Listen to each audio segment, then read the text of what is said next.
हेल' guys live फैथ'वाखै माथो रावबो सासेल'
जों सोर सरगियारि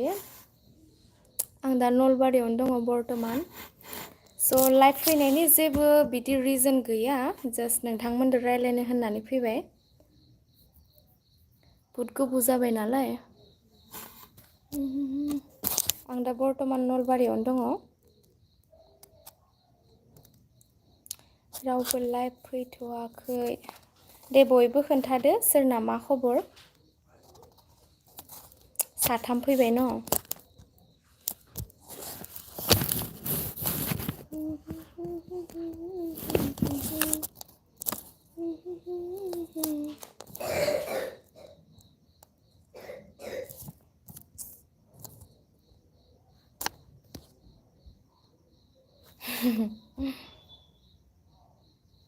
धनजित ब्लग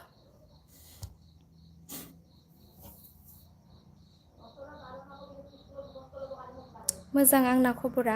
ओमफ्राय धनजित नोंनालाय मा खबर आंना मोजाङानो खबरा बर्थमान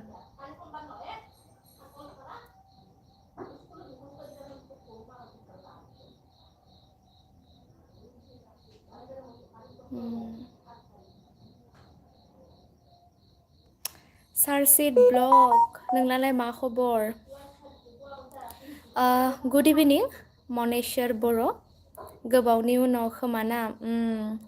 दानिया टाइमखौनो मोना आरोना एक्सुवेलि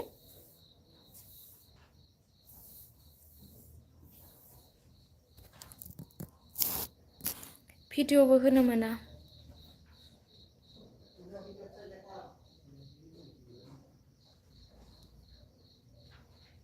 नंगौ बे इउनिभारसिटियावनो फरायगासिनो आं दा Kumar Bhaskar Burma Sanskrit and ancient studies university जोंना इउनिभारसिटियानो जि गोलौखा आरोना नामा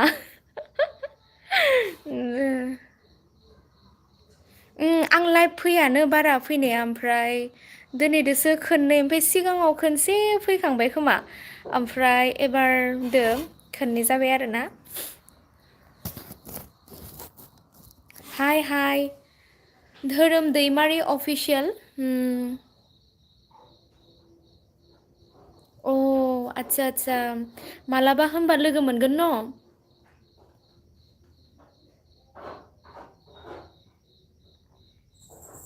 मालाबा लोगो मोनगोन दे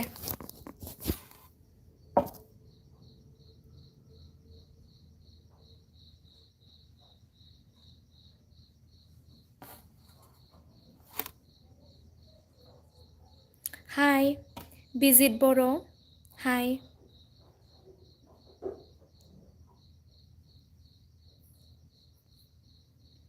आङो एक्सुवेलि जोंहानि न'आ रौतायाव ओमफ्राय आङो डिग्रिखौ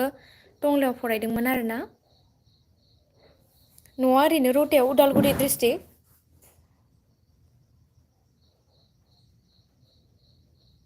जोंहानि न'आ रौता डिस्ट्रिक्टआ उदालगुरि ओमफ्रायो आङो डिग्रिखौहाय माबायाव रौतायाव फरायदोंमोन आरो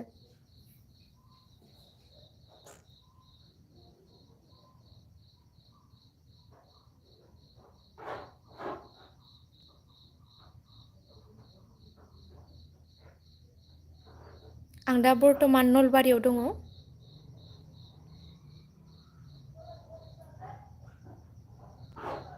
आं एजुकेसन डिपार्टमेन्टनि बेवहायनो फरायनानै थांदोंमोन न' मोजाङानो होमबाथ' सिनियर न' कनभकेसनाव फैयासै नामा दाख्लै बावै जे जाना थांनाय कनभकेसना बेयाव फैयासै खोमा न'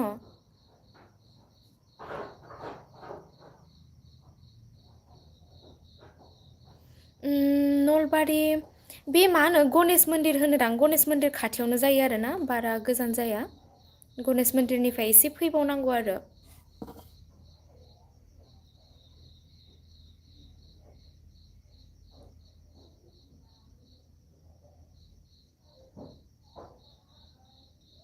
सिनायो बिजित बर' नोंलाय बहानि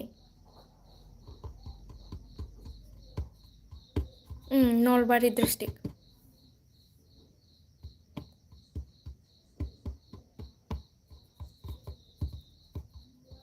मनेश्वर बर' नलबारि डिस्ट्रिक्टआवनो गोलैयो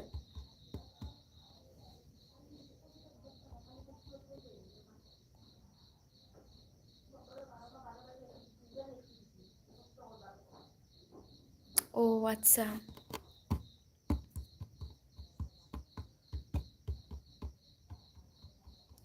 बरपेटानि खाथियावनो खाथिनो आङो बे माबा बे इउनिभारसिटिनि खाथियावनो रुम लानानै थायो आरो इउनिभारसिटि खाथियावनो रुम लाना थायो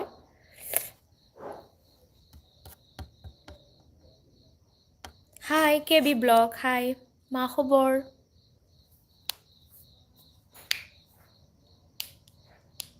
नमाथिनि जोंनाबो बे माने नमाथियानो गोलैयो खोमाना इउनिभारसिटिया नमाथिखौनो लिरो माथो नमाथियानो आर पि दिया एंगोल आंनि एस एम एस खौनो हाया माने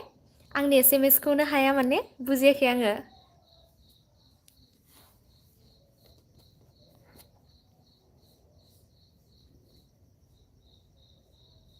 दे जागोन दे निस्सय मालाबा लोगो हमबानो जाबाय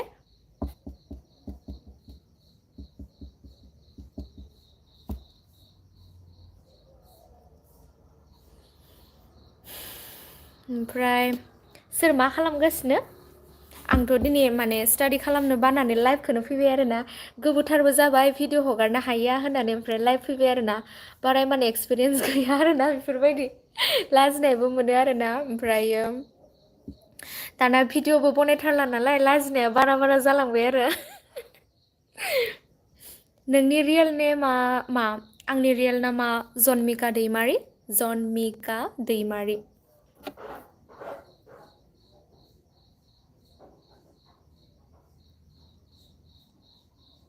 भिडिअ माने भिडिअ बनायनोथ' टाइम मोना नालाय ओमफ्रायो सानबाय आरोना लाइभखौनो फैनोसै साबसक्राइबाराथ' गोबां भिउसआनो जायाना ओंखायनो भिडिअफोरखौनो हगारनो बालायलाङो आरोना भिउस जायैखायनो खबरा मोजां न' आंबो नलबारिनिनो फ्रेन्ड महेस्वर बर' गोबाङानो खिन्थु नलबारिनिफ्राय आं लाइभ फैनायाव फैदो दे आंखौ नुबाय बायदो नामा नोंसोरो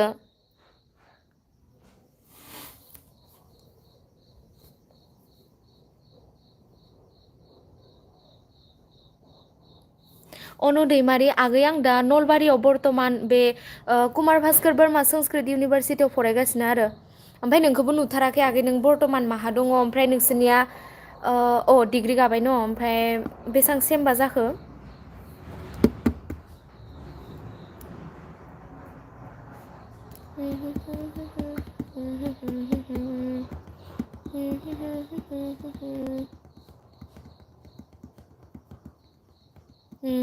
लाइभ फायनाया 10 सेकेन्ड ना बेसेबां जाखो 10 मिनिट जाबायानो खोमा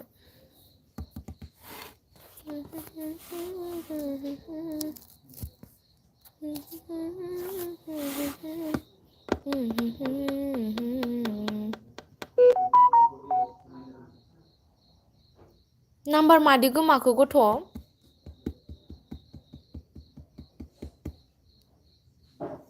थेंक इउ सो माच गयारि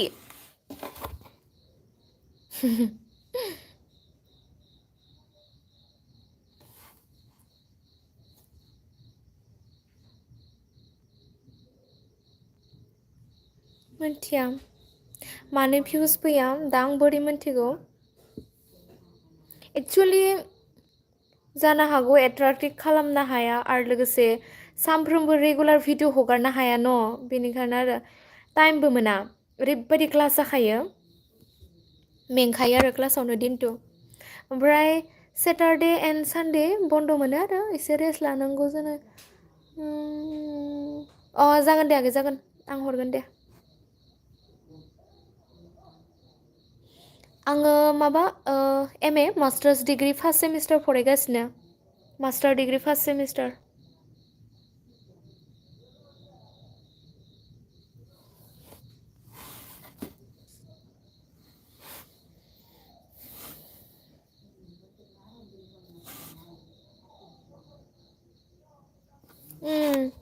भिडिअ हगारनोथ' नाजायो नाथाय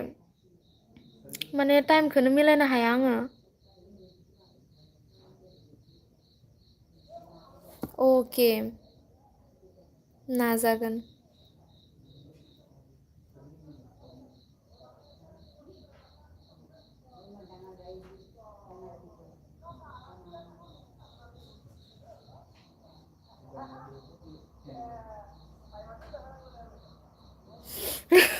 হ'ব হ'ব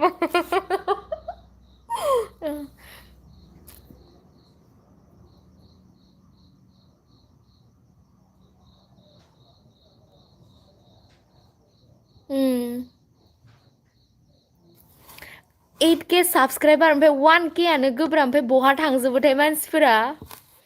ओमफ्राय 8K आव जेनेबा 100 जोनाल' रेगुलार नायो आरोना ओमफ्राय बाकिफोरा माहा थांजोबोथाय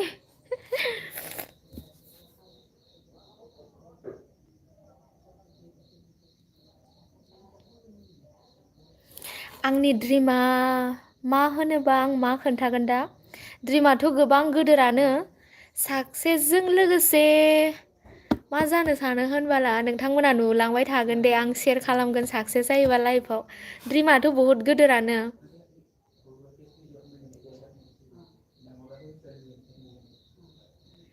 बिजित बर' नोंबो भिडिअ हगारो नामा गोसो जाला आंबो गोसोसोमोन बाट खालामनो गोसो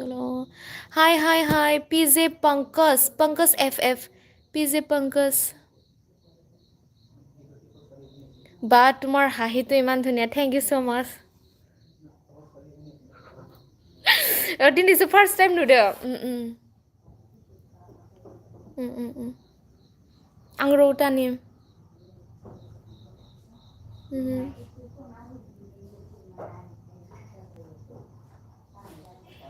जोंहा फंबाय सासे आं ओमफ्राय आइ आफा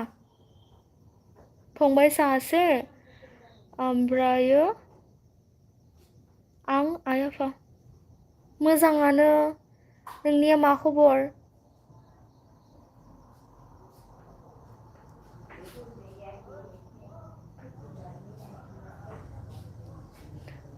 मनेश्वर बर' आं रौतानि उदालगुरि डिस्ट्रिक्ट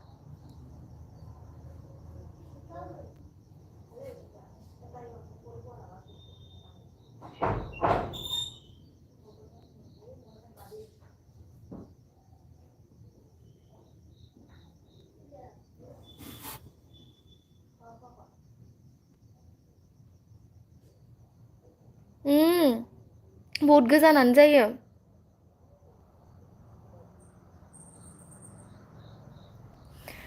आङो बर' मिडियामनिफ्रायनो बिलं खालामदो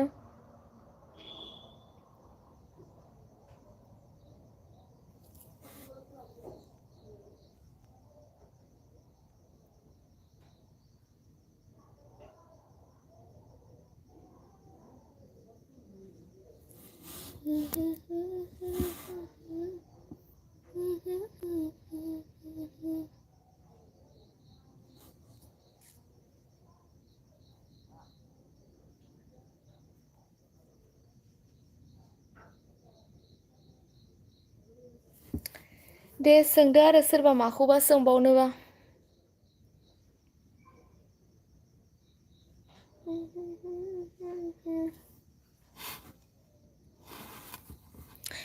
इउटुबावथ' गोसो नङा गोसोमोन बाट भिउस जायाना बेनिखायनो भिडिअखौनो हगारनो बायो आरोना दानिया ओमफ्राय आरो लोगोसे टाइमबो मोना नालाय बेनिखायनो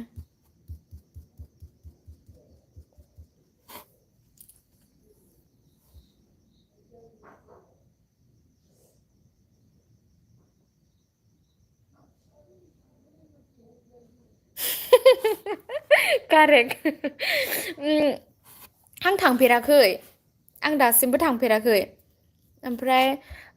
रुममेटफोरा लोगो लादोंमोन सानसे दिना माने थांनो ओमफ्राय आं थांफेराखै थांफेराखैनो आङो थांनांगोन र' दिनैबो सिनियरफोरा पिकनिक जादों खोमा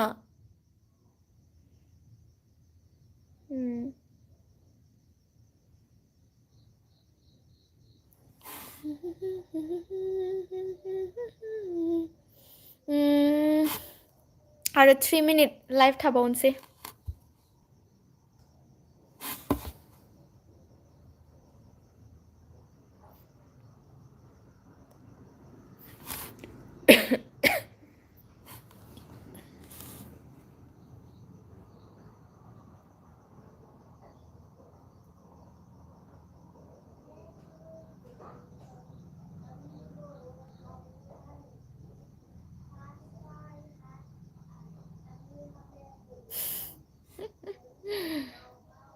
आं थांफेराखैनो थांनांगोन र'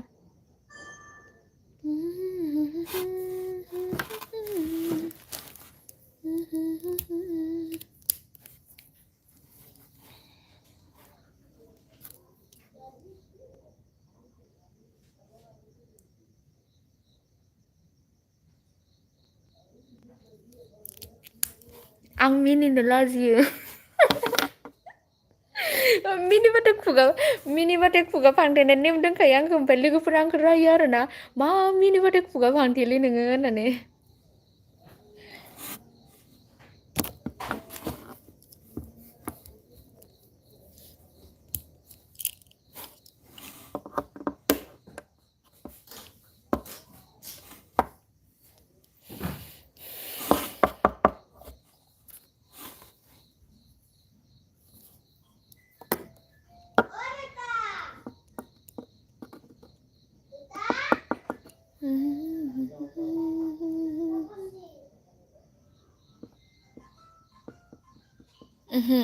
नायाखै आङो माबा बेलसर जागाखौनो मिन्थिफेरा खोनाबोफेराखै दिनैसो फार्स्ट खोनादो खोनाबोफेराखै आरो थांफेराखैबो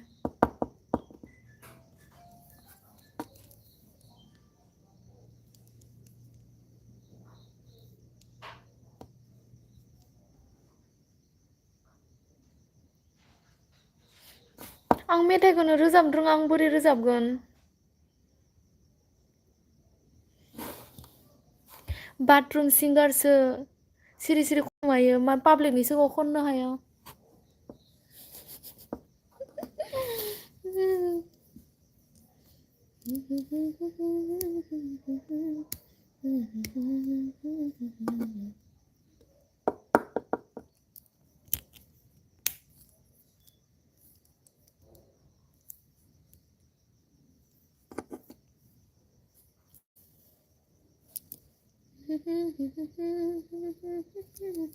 होमबा मा होनो दोनथुनसै न गाइसमोन ओमफ्राय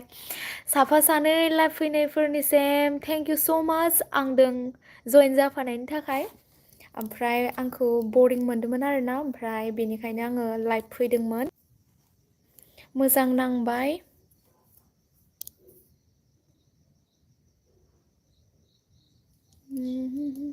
दा दोनथ'नोसै न बयनिसिमबो बाय बाय ओमफ्राय गुड नाइट होखाबाय